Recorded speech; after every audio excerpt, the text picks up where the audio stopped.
morning, guys. My name is Crystal, and welcome to my YouTube channel. Alexa, what's the time, please? The time is 10:47 a.m. So I'm Crystal. Nice to meet you all, wherever you are and whatever you're doing. Have a good day. Welcome old subscribers, welcome new. If you like my videos, please do press the like button. And thank you for your support. And it's hello from me. I'm Crystal. Max. And it's hello from him. And he's grumpy this morning. Aren't you, Max? Morning. Good morning. Say good morning to everyone. Max, my lovely 3-year-old chihuahua. Good morning. Hello.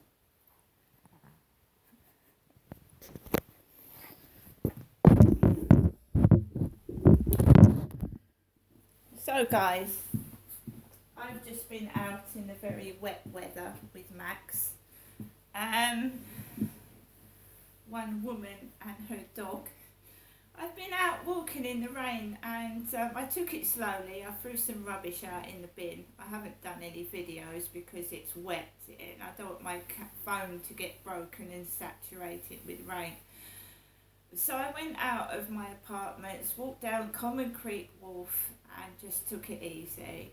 As I went towards the co-op, there was this very small Chinese lady, the same height as my mother, Jennifer, in a bobble hat, holding a black umbrella to the side of her. So she was like covering her head with the black umbrella.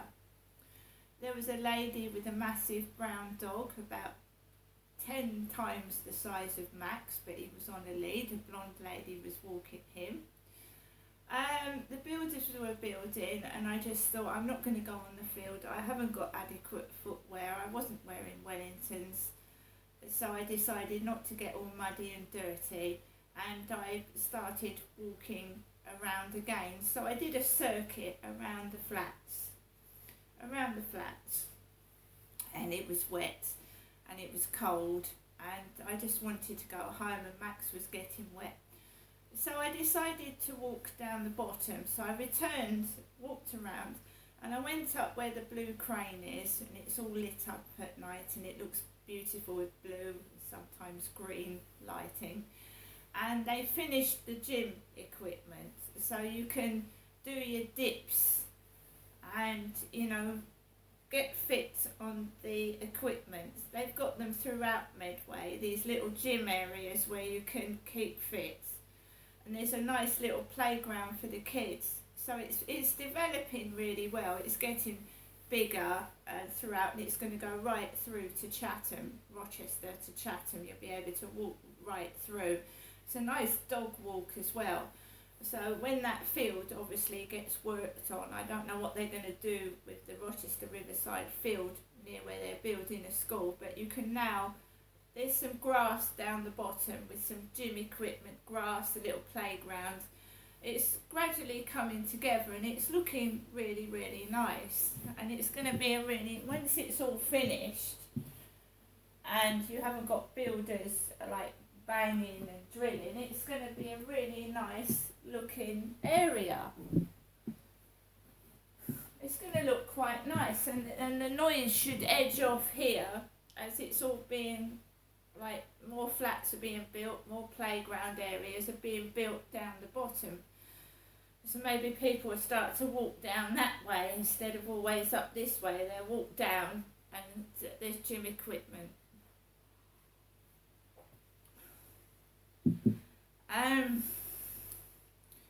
So I walked around there and I just took it easy. I'm just taking things as they come now. If I bump into somebody, meet someone, all well and good. If I don't, I'm not bothered. I'm trying to give myself my own therapy. That basically means I'm just, sometimes you have to relive things, go through things and visit places to get it out of your head. I did used to live in Sydenham, London, so I'm thinking about going on the train at some point to visit South East London, Sydenham. I went there in 2010 with my dad, and I saw where I used to go to visit my nan and granddad at Stillness Road, Forest Hill, London, and we went through Lewisham as well. My dad and I walked everywhere because we took the train, so I'm thinking of revisiting my childhood. I want to go back to my primary school, which was St Michael's and All Angels Primary School in Sydenham, London. I think Champion Crescent. And I also want to visit my secondary school, which was Sydenham Girls' School, Dartmouth Road, Sydenham, London. I want to do that. I grew up in Sydenham, South East London, and I lived there till I was 16 when my dad decided to move down to Chatham, South East England, the Garden of England, as they call it. But we didn't move to a nice area, to be honest. It was like the dregs. It's wasn't a nice area. My dad chose to move down to Chatham because it was very cheap housing. That's the only reason. That's the cheapest house that he could get a mortgage for was in Chatham. That's why he moved down here. That was the truth.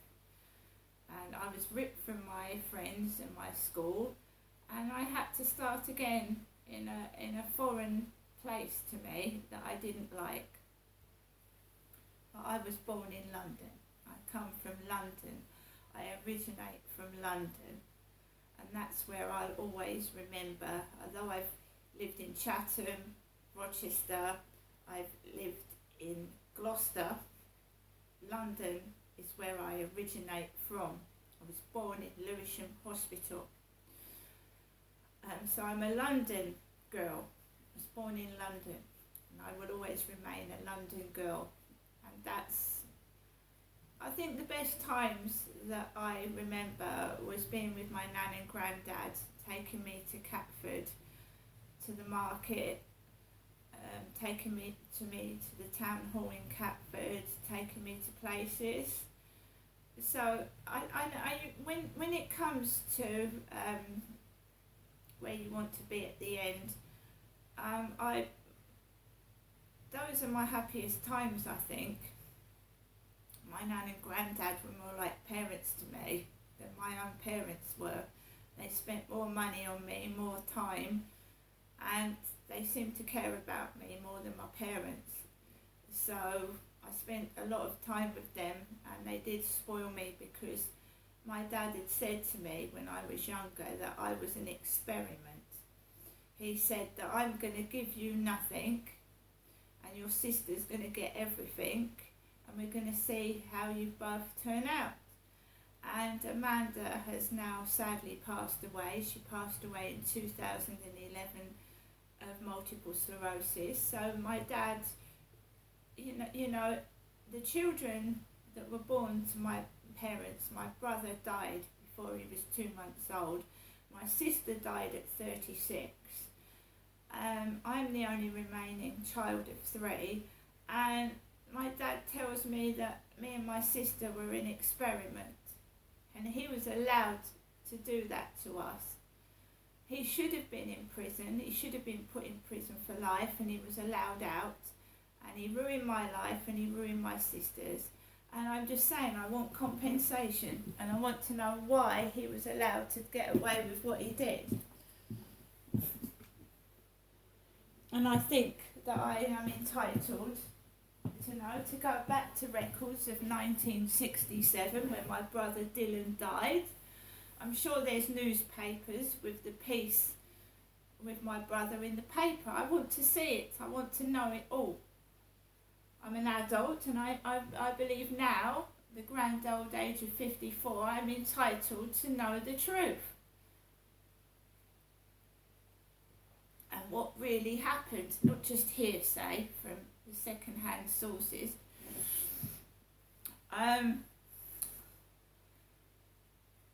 So me and my sister were an experiment. The one thing I regret in my life, my mother Jennifer when my sister was dying, I didn't know she was dying. Nobody told me my sister was dying. My mum used to go out to my brother-in-law's red karaoke van and see my sister in the back of the van and say hello to my sister. And she wouldn't allow me to see my sister or my dad to see my sister. However, I didn't know my sister was dying. She was slowly dying of multiple sclerosis. And I wasn't allowed to see my sister in the final days of her life. I wasn't allowed. And it bugs me and it upsets me. Had I known that my sister was dying, I would have pushed past my mum and to see my sister in the back of that red van, right? But I didn't know my sister was dying, and that keeps bugging me. Why didn't I do something? Why didn't I push past these barriers to see my sister and find out where she was? Because I wasn't allowed to see my sister, and that's something that really upsets me. But my mum saw my sister all the time, but I was not allowed to. And I hadn't done anything wrong. She was my sibling. She was my sister. But my mum again stopped me from seeing my sister. She would not let me go outside. You stay there. You stay there. And I wanted to see my sister. And I wasn't allowed to. I mean, she's not my keeper. She's not the Queen of England. She can't stop me. Can she? Surely. Had I known my sister was dying in 2011, I would have gone past my mum, gone out of that front door, and I would have seen my sister. I didn't know she was dying. I wasn't even told. And it upsets me.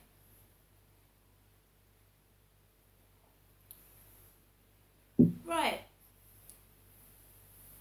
So, yes, I do get angry with my mum. I do get angry. Because between her and my father, I've been stopped having a normal life. And I get angry, but now I can control it. I can control it now. I was very angry in 2008 over what happened, everything, and the lack of support and care, especially from my mother, who did not accompany me to a personal examination. Because when a woman is allegedly raped, you have a personal invasive investigation. And I said to my mum, will you come with me? And she said, no, I've got to look after your father. Dad was always more important than me. Even though what he'd done to her children, my father was more important to her than me. Right? So she didn't come with me. It's called a SARC.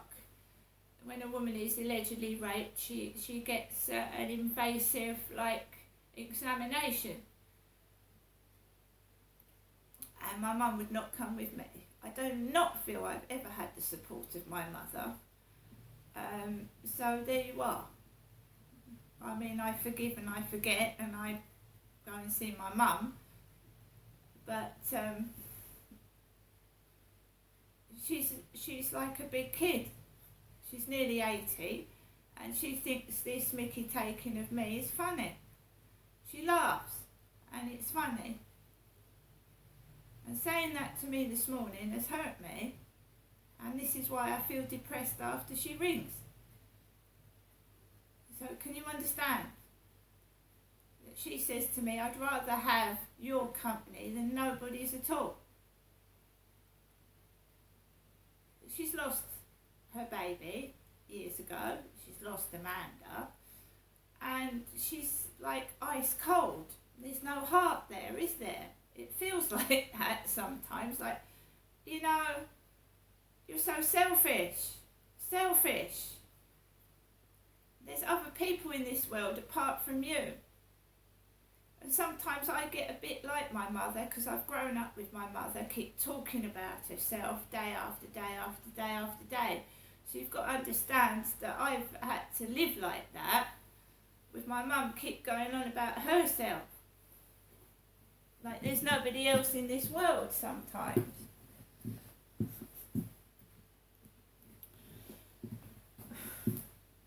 I mean, we all have to get things out. We come into this world alone and we leave it alone. Whether my mum brought me into this world or not, my father had a massive influence on my childhood, which was a pile of crap.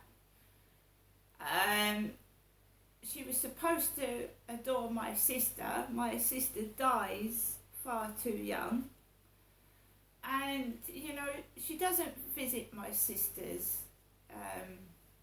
place of cremation. My sister was cremated, she was burnt.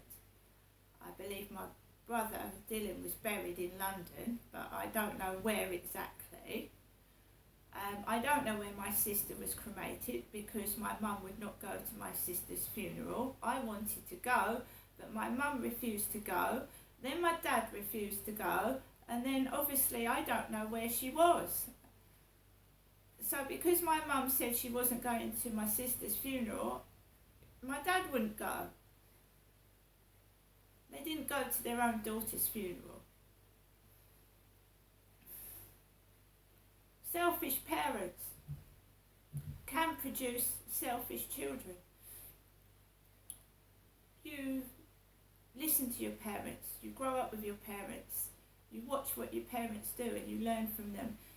I've reached the grand old age of 54 and I realise I know what they brought me up was as wrong. I know I can be self-centred at times and I know where I've got it from and I try and shake it off me and I want to help other people.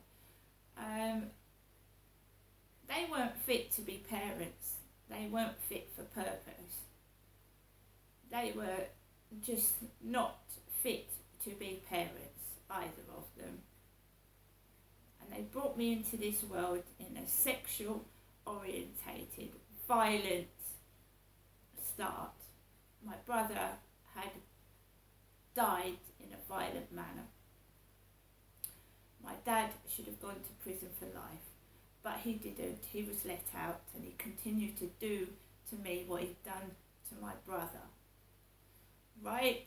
And all I want to know is why he was allowed to do that, and I want compensation. And that's all I'm going to say for now. But I visit my mum, I listen to what my mum's got to say, but you've got to understand that to me, she's not been a mother. I'll see you later.